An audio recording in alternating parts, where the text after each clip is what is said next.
Drop it in the comments. It helps me speak more directly to you. And if you're someone who values growth, discipline, and purpose, make sure to like this video and subscribe, because I make these for you.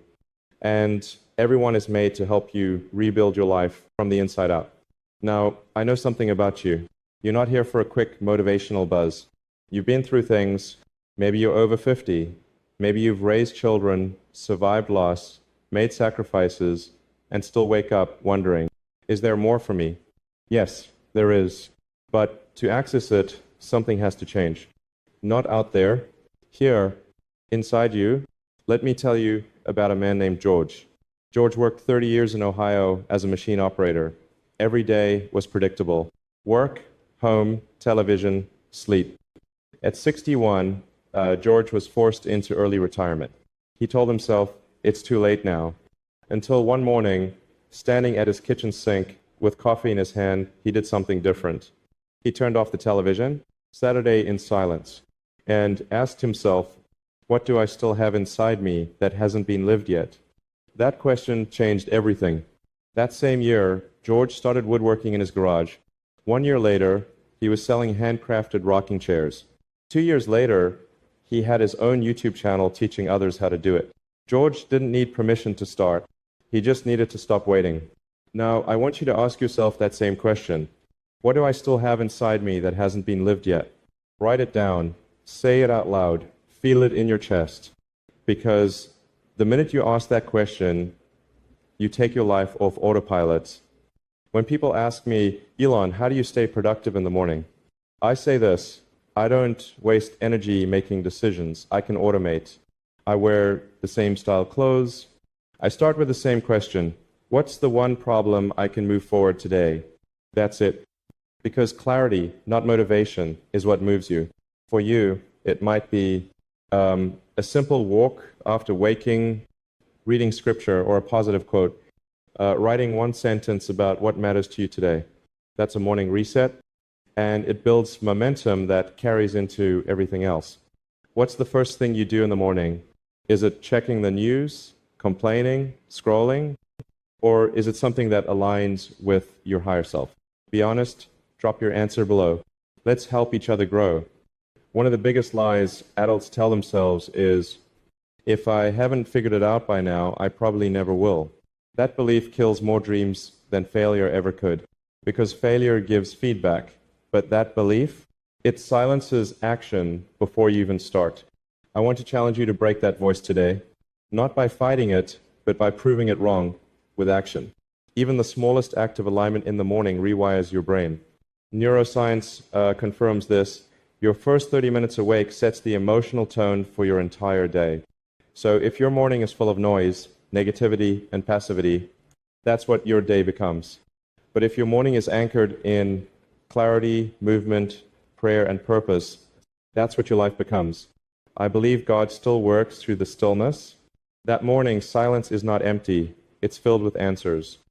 But most people never slow down long enough to hear them. So before you grab your phone, take your soul back first.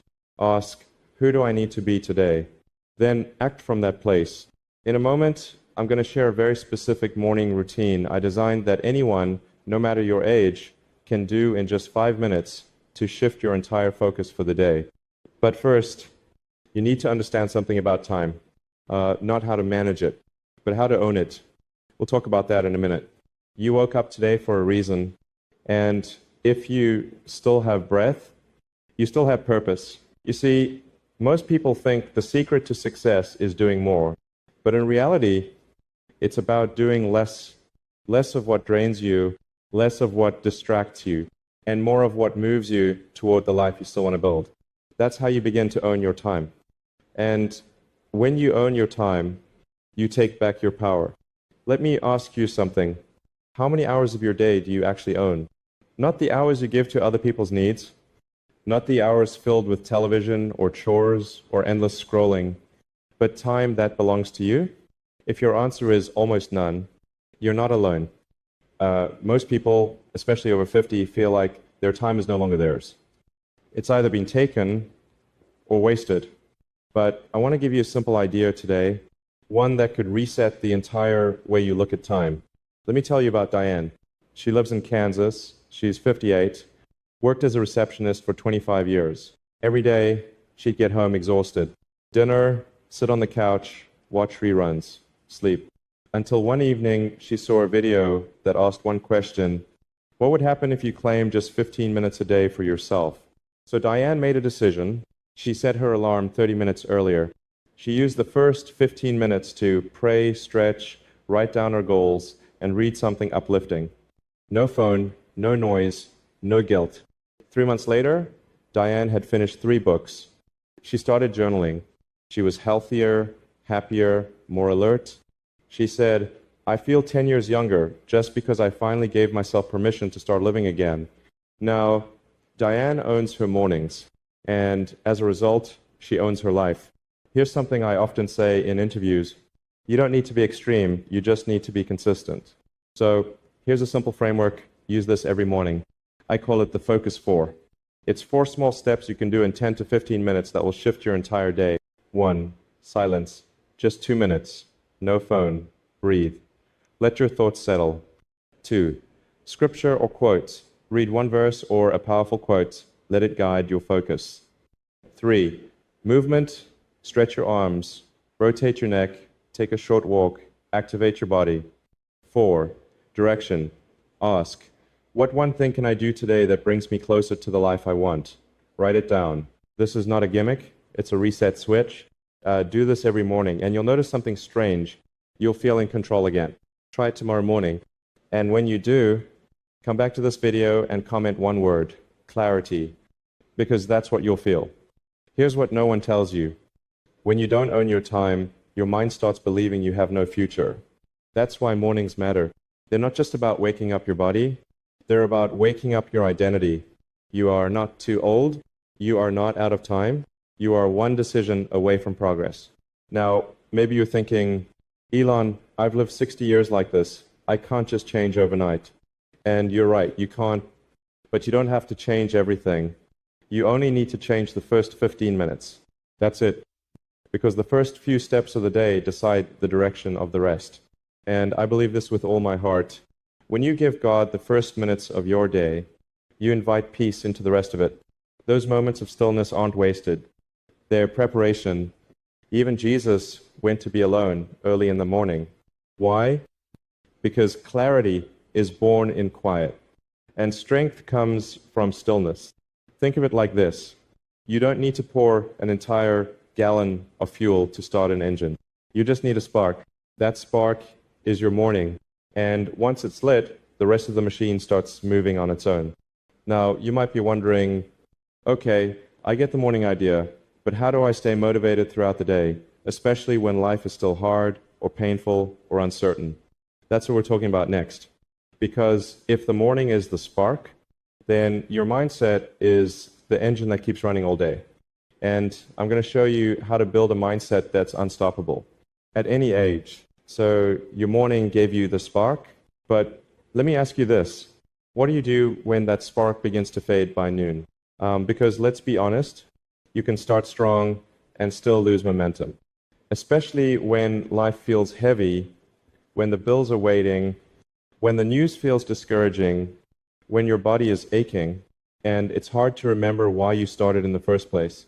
That's why today isn't just about how you begin the day. It's about how you hold your fire all the way through. If you're over 50, you know this truth better than anyone. Motivation is not a feeling, it's a decision. A daily one, sometimes hourly, because there are days you wake up and feel nothing. No spark, no rush, just numbness. But that's not failure. That's life asking you, will you show up anyway? The people who change their lives are not the ones who wait for perfect energy. They're the ones who say, even if I don't feel it, I'll take one more step. Let me tell you about Robert from Arizona. Robert is 67. He lost his wife 2 years ago. He told me, Elon, I used to just sit in silence for hours. The house was too quiet. But he made one quiet commitment. Every day at noon, he would go outside, sit on the porch, and write one sentence in a notebook. One sentence. Some days it was about grief. Other days about gratitude. Some days, just questions. After 6 months, he had filled 2 journals. He started writing articles for local newspapers. People began reaching out to say, "Thank you, you're speaking for people like us." And do you know what Robert said? Purpose came back the moment I stopped waiting for motivation and started giving my day meaning. One thing I always say is this: if your why is clear, the how becomes automatic. So ask yourself this right now: what's your why today? Not your life's mission. Just today. Why are you waking up and trying again? Write it down, put it where you can see it. Your refrigerator, your phone screen, your mirror, because when your why fades, your momentum fades too. Let me give you 3 simple ways to keep your fire going throughout the day, even when life feels slow or heavy. 1. Anchor moments.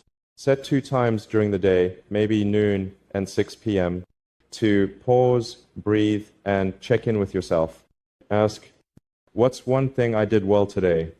What am I grateful for right now? Where do I need to reset?